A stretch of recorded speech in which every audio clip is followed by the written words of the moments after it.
The gospel reading this morning comes from Matthew chapter 5, verses 13 to 20.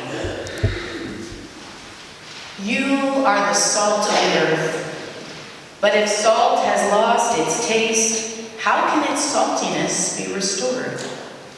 It is no longer good for anything, but is thrown out and trampled underfoot. You are the light of the world. A city built on a hill cannot be hid. No one, after lighting a lamp, puts it under a bushel, but on the lampstand, and it gives light to all the house. In the same way, let your light shine before others, so that they may see your good works and give glory to your God in heaven. Do not think that I have come to abolish the law of the prophets. I have come not to abolish, but to fulfill. For truly I tell you, until earth and heaven pass away, not one letter, not one stroke of a letter will pass from the law until all is accomplished. Therefore, whoever breaks one of the least of these commandments and teaches others to do the same will be called least in the kingdom of heaven. But whoever does them and teaches them will be called great in the kingdom of heaven. For I tell you, unless your righteousness exceeds that of the scribes and Pharisees, you will never enter the kingdom of heaven.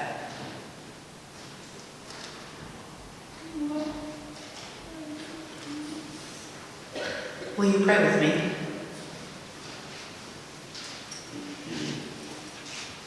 Oh Jesus, we hear your words. Let us sit with them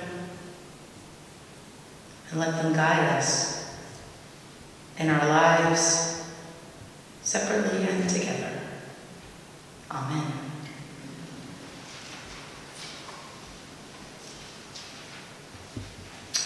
So for many years, I was a waitress as a way to pay the bills. And I can distinctly remember my first waitressing job. I had to turn in a time card, which included a box where I had to report my tips. And so I reported my tips. The manager came to see me after that first time card and said, no, I did not understand.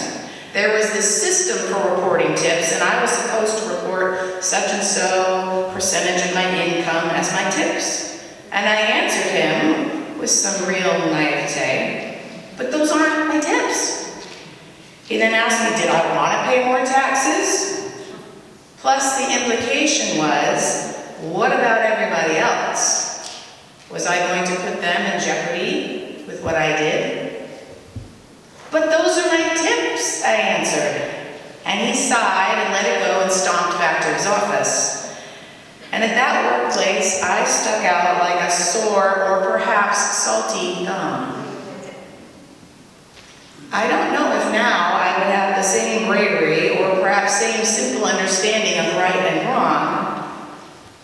I fear I may have lost a bit of my saltiness, to tell the truth. Now this week, Jesus is talking to the crowds about salt. We're still reading from the Sermon on the Mount in Matthew's text. Now salt was an everyday item in the lives of first century people. It was used to heal. It was used to preserve food. But in ancient times, it was also rubbed on newborn children. It was used to seal covenants between people. It was sprinkled on sacrifices, and it was understood as a metaphor for wisdom. So it's no wonder that salt became associated with God's gracious activity. Salt was indeed a sign of God's presence. Now we use salt for many things, just like in Jesus' day. Salt cleans out bacteria. It's an ancient form of healing we still use. Any other neti pot users out there? Now, every year when my father would do battle with the poison ivy in the woods behind our house when I was a child, he always got covered in poison ivy rash. And the only thing that worked to stop the itch was to go swim in the ocean.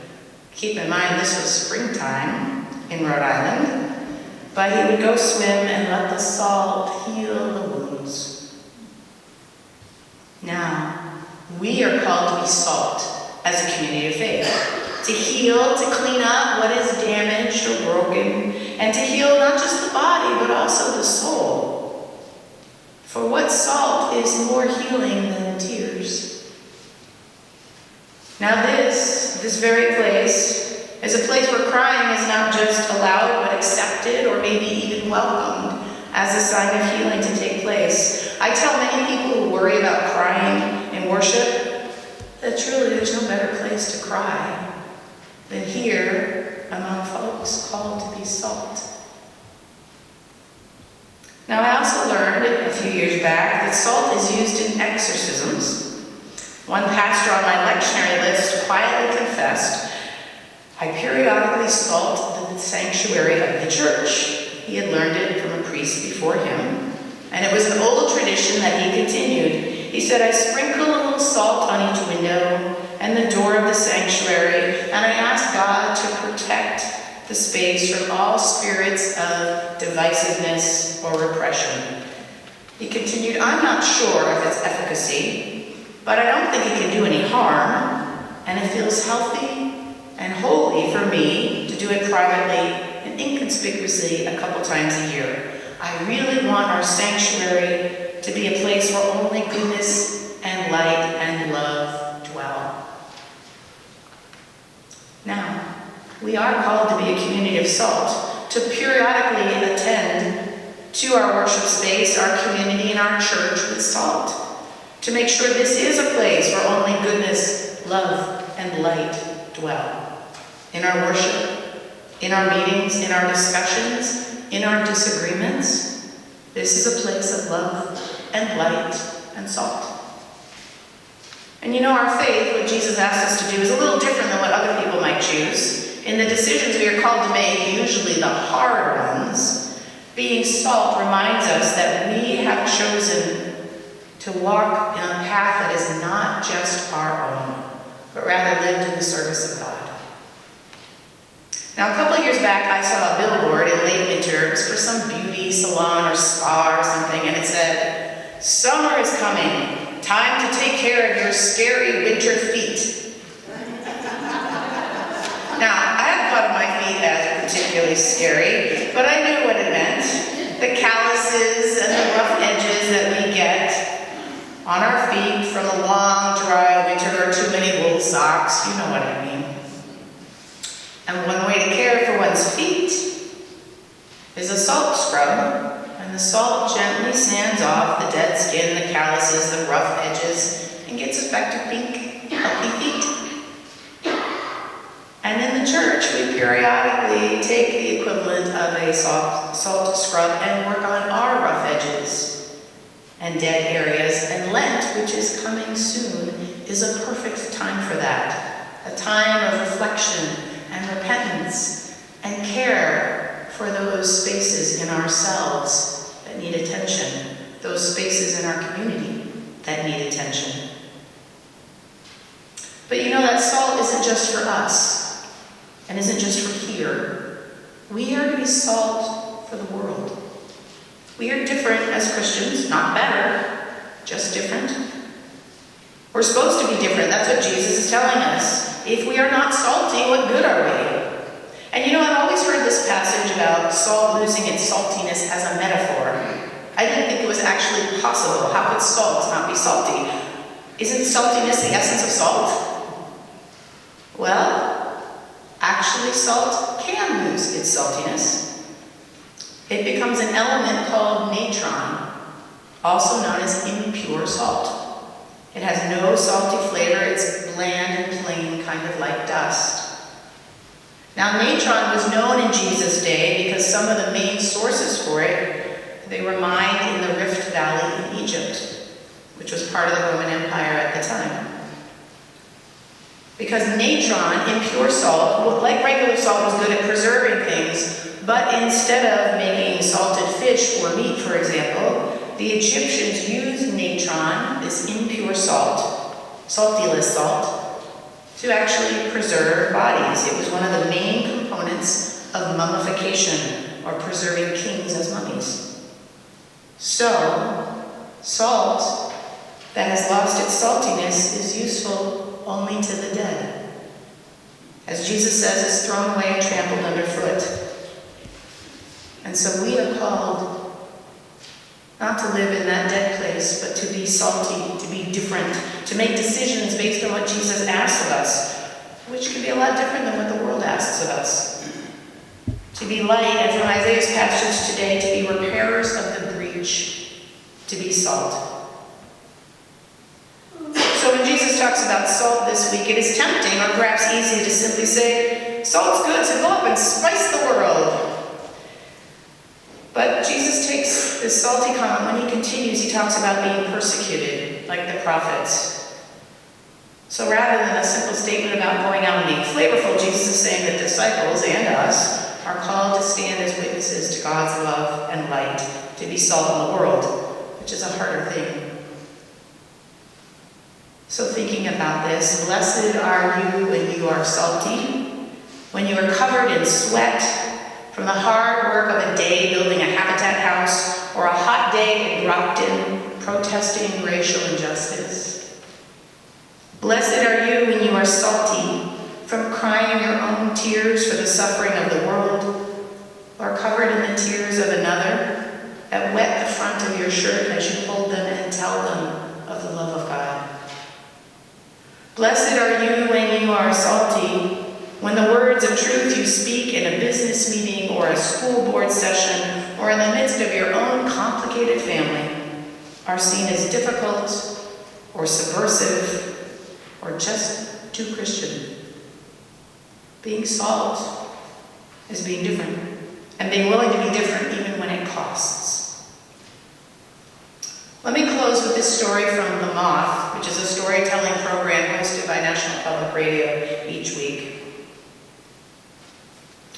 A storyteller named Al tells this. He said he was a student at Boston University back in 2015. Do you remember the winter of 2015? It snowed up to here. The T was not a great place to be. So anyway, one afternoon he was riding home on the Green Line in the winter when a screw popped loose and fell on the seat next to him. Seeing this, he decided to do the right thing and put the screw back in, which he did. Now, how many of us would actually do that? But he said he felt like the T needed all the help it could get that winter.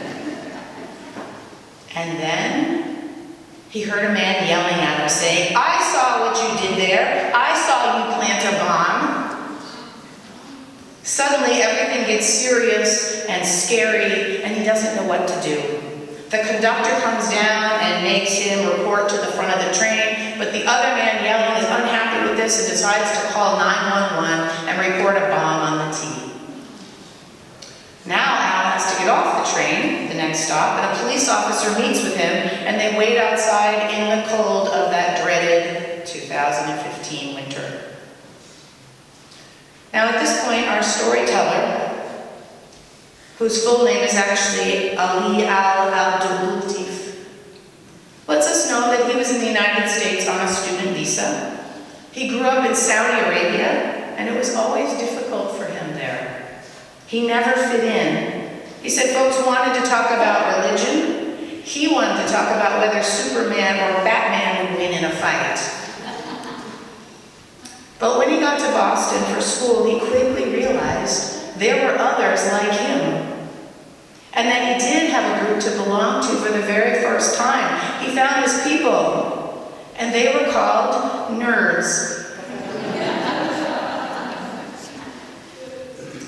But now, if this man on the train could call into question whether Al belonged here, and he didn't belong back home, where did he belong? Finally, the police officer said he could go home as long as Al would return to the police station when they called him later that day. So he got home and he started wondering, would he have to leave immediately? Would he be deported? Would he be interrogated? What did it mean to be a Muslim man on a student visa, accused of planting a bomb? He called a friend and she affirmed that what happened to him was terrible. But she also reminded him that it was the Super Bowl and that he had said he would come to her party and the Patriots were playing after all, so he really needed to come. After much protest, he gave up and he went to the party. And he put his phone in his pocket with the ringer on high so he could hear it over all the conversation. The party was hopping, but it was mostly people actually he didn't know, just a few friends. But everybody said they were sorry for what happened to him.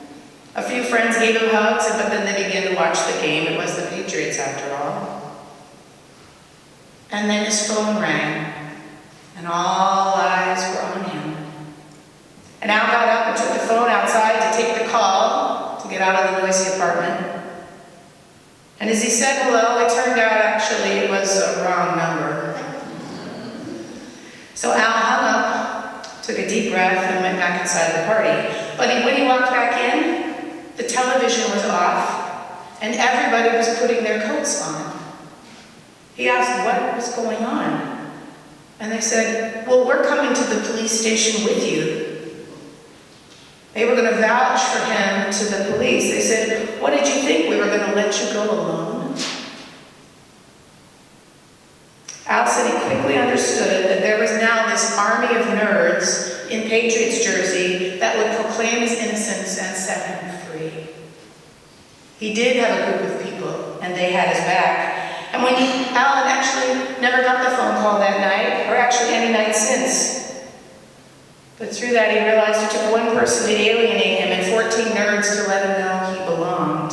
And that made all the difference. We are called to be salt. We are called to be light, here in this place and everywhere that we go. It is not always easy. It is often not what other people are choosing, but it is our calling to be salt and to be light.